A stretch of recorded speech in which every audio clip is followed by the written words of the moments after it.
Hey there everybody, welcome back. Today I'm going to be working on the shower finally. Of course I got to get the Durock up, the concrete board. I also need to test this water. I'm in I need to get something done mode. My main goal is to get the concrete board at least down into the shower pan. Of course you leave it off the ground about a good 1/4 inch or so, but I at least need to get it down to there so I can do my floor tile. This is going to be a little cubby that's going to be here. Okay, I figured why not bring the fumbles of my water test to you. All right, I got the water on outside. Nothing's flowing inside the shop. I turned on the manifold. So here's water. Here's the manifold. It has this special key with it. That's off. That's all the way on. And so is that. You can tell by the arrows. Pretty easy to see. Those culprits were leaking on the last one. Enough said on that. Okay, back in here. Okay, there's water. And the water's off. Wait, water's back on. I'd like to be able to pressure test. So let me just put this back in. That's the pressure tester deal thing. That's its official name. So this will be getting all pressure tested right now. And that's really what I want to make sure is okay. It's scary hearing all the water going through the pipes. Kind of freaks me out a little bit. I just mainly wanted to test these fittings right here. I don't see any other water dripping down. So I'll call this successful. That was step 1, water test. Looks like we're good. Now I'm gonna take the key, turn that off. So you see how that manifold works, just, you know, off and on. It's just a home run system for that. Almost like a breaker panel for your water. But had a few comments saying, hey, it would be better to have a way to turn the water off and on at the source. And I absolutely agree.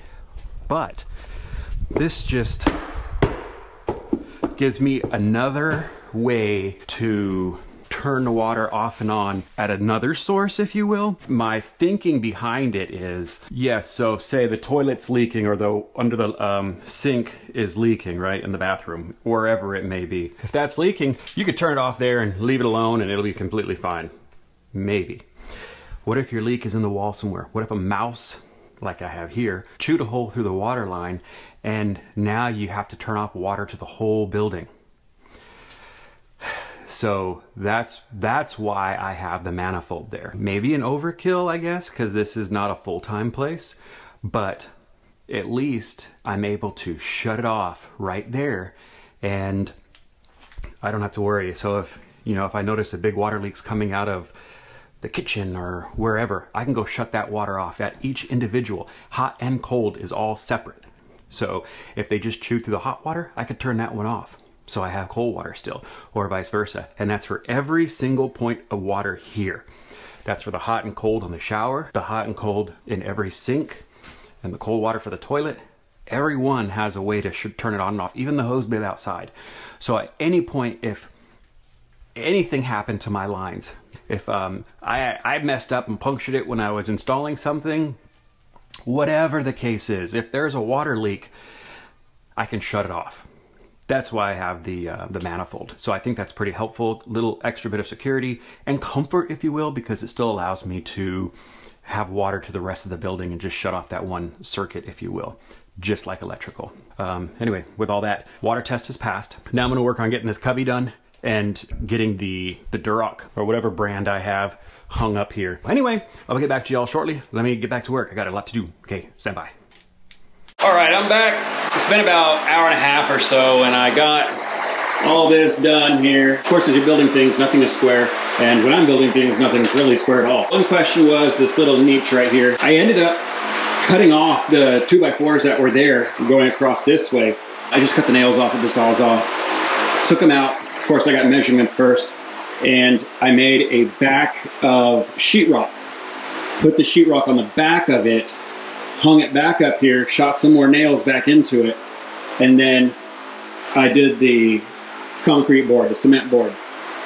When I was doing the cement board, I had to cut this piece out, obviously. I saved that piece, trimmed it just a little bit, and put it back here on the back. So you have sheetrock, then concrete board, there'll be tile and all that. When I was working on another one like this, and there was a closet behind the wall, and if I were to put screws through it, it would have poked through into the closet. I was working with the back of that sheetrock from the wall in that closet, and I ended up just gluing this onto there.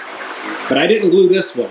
These edges on here hold it in. Like, it is pretty secure. It's not going anywhere. When I put my edges in here, I put this one first. It's all the way on top. And then I have these holding it up. I did go maybe just a little bit short on cutting it. It could have been just a smidget longer. I used, obviously, screws to put it in there, but my theory on this is with the weight of the tile on this, these will help hold it in there. And then all this holds this in here. This isn't going anywhere. I'm gonna use a mesh, but I'll bond all this together with the mesh and mortar on all joints, every joint, except for, of course, down there. And then when I'm done, I'm going to red guard the whole thing.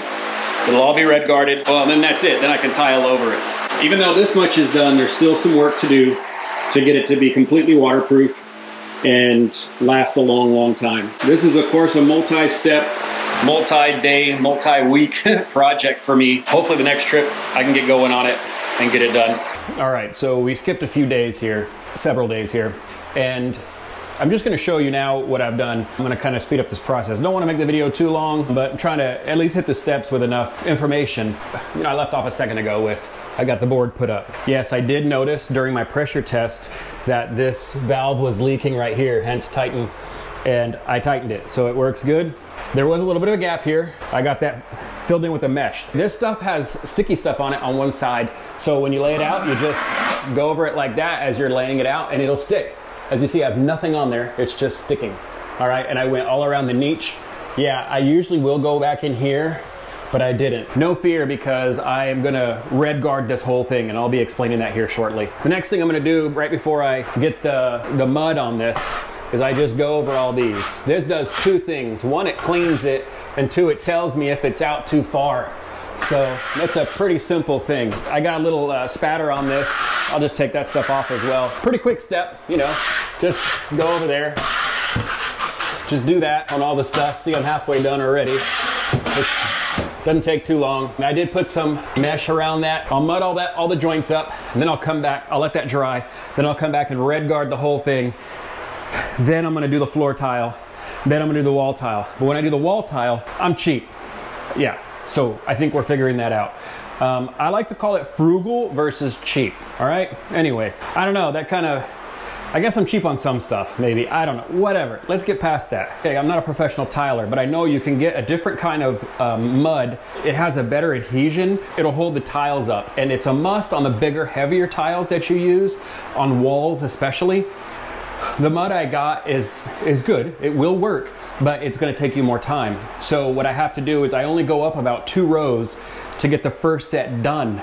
I'll let that dry for at least a day, maybe the next trip, kind of depends on how things are going. And then I go up further. Now, I have plenty of other things to do around here, so while I do a little bit of tile, I go run and do something else while it's drying.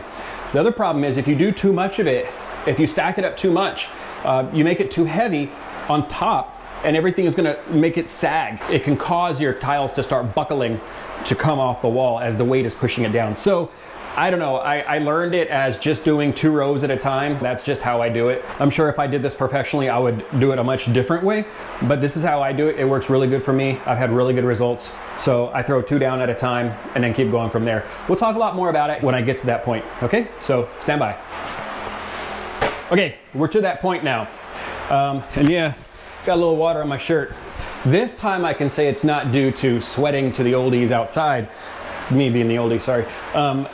But I'm watering my sprigs outside. Of course, it's on another video, but I'm trying to get my sprigs wet.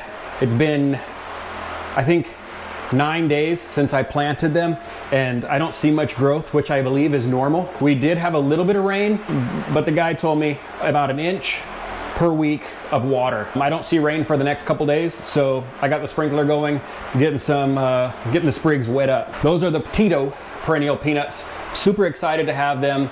Think it's gonna be a great addition to the orchard and to my field and to my future plans out there. Anyway, let's get back to business. I mixed the mortar up, just some mortar, and I'm gonna go ahead and start applying it. This is simply easy. By the way, the mortar, I just threw some in a bucket. I guess I have to do it like that, right? So it's not branded. Anyway, gnats. Throw some dust in here, the mortar dust, and then some water, mix it up. I use the drill, really easy. I just add a little bit of water, a little bit of water, a little bit of water till I get to like a cake, almost a cake consistency. You know, you want it thick enough to stay on the walls. And it's summertime in North Florida, so I cannot say this may not have a gnat or two in it. But anyway, I don't try to fish them out because it adds to the protein content of this, and it just the molecular bonds of the protein helps to hold it on there. Anyway, so just a regular little old spatula trowel deal.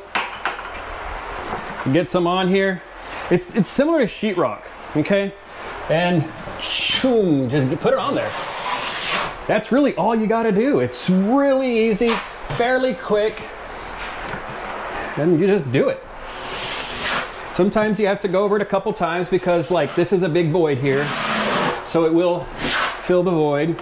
I'm gonna try to get the sheetrock done on the other side of this wall when I'm done here. That'll allow this to dry. I'm gonna give it a couple hours. We're heating up out here. Humidity is fairly low right now. A couple hours, I'll see what it looks like. It'll change color a little bit when it's ready. When you're done, you wanna make sure that your corner is good, because as you're going on either side, you can move that corner a little bit and it won't be in there. And the corner is just the flat part folded in half, put in the corner just like sheetrock tape. You want to have a nice corner so that your tile sits in there nicely. Man, the allergies are something else this time of year. Seems like this year is worse than last year, it seems like. Good thing I'm editing out my sniffles.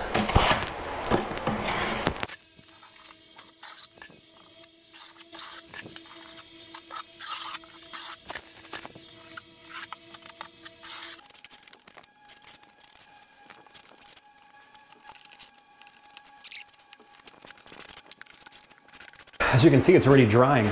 So anyway, let me go make up some more of this stuff. And I'm gonna get back to y'all on when I do the red guard. Okay, now I'm back.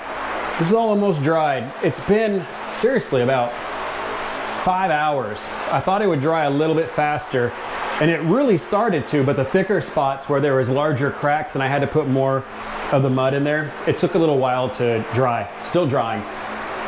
It's close. So I'm gonna go ahead and do the next step and put the AquaGuard on there. It's this stuff right here. All right, it used to be red. I've actually used red and green. That's why I was calling it Red Guard. I think one's Home Depot and one's the other one. I just take the brush here and it's just like painting. Just get around the edges. And then I also get on me. Yeah, I just get edges right now with this, kind of nice and thick. I forget sometimes that I think you need to go over it twice. While I was waiting for this to dry, I got sheetrock done on the other side of the wall. Got it all done. I'm pretty happy. You leave this on thick because it's supposed to have a barrier. This is probably gonna get to be a mess. In the past, I've actually done my floor tile before I even did this. I just laid down the boxes that the tile came in, like flat over the floor, and then just did it. And I never had any problems with it. You do the floor before you do the walls. That's kind of it. You just multiply that all the way around. I'm not gonna brush the whole thing. I will use the roller here in just a minute. As it dries, it'll change colors, and that way you know if it's wet or not. Let me get to this and I'll get back. Okay, got it done. Here you go. All Aqua Defensed. Just like that. So you come right up to the edges. If I have to repaint this color, I don't care, because extra waterproofing. And yes, I did not do the very top because I don't expect water to get up there. If it does, I have bigger problems. But I got all inside this deal, all in there. You know, it just rolls on. I used the whole bucket and just applied it. Rolled it on like a roller. I got 2 coats out of it. It only took me about 20 minutes to do. Not too bad. You know, this stuff is ever increasing in price. I know the first time I bought it, it was about 30 bucks. Now it's about $55. But you know what? For 55 bucks, I think it's worth it to have a peace of mind of knowing hopefully you don't have a leak in here. This is gonna be sealed tight. Very, very, very tight. Got it done. It's getting late. Sun's trying to go down right now. Of course, I got the fan on. But I'll just show you real quick what I did today. This is the part that I added on this way. I got sheetrock all the way at the top up there. So hopefully today, I'm kind of running out of energy, but I want to do it today. I want to mud this, at least get the first step of the mudding done. That's really it. I got around the door frame, I got the corner bead on there with 1,000 nail screws in it. What I want to do is I want to put the flooring that's going to be there right here. That's what I'll probably put there. Either that, because it's going to be a rough area right here. If I don't put the flooring, I might just epoxy it, like sand it, make it look pretty, and epoxy it and just leave it like that, which is probably not a bad idea either. Then I can finally start putting my appliances this way, washer, dryer, water heater, all that kind of stuff, and kind of get this place arranged and cleaned up.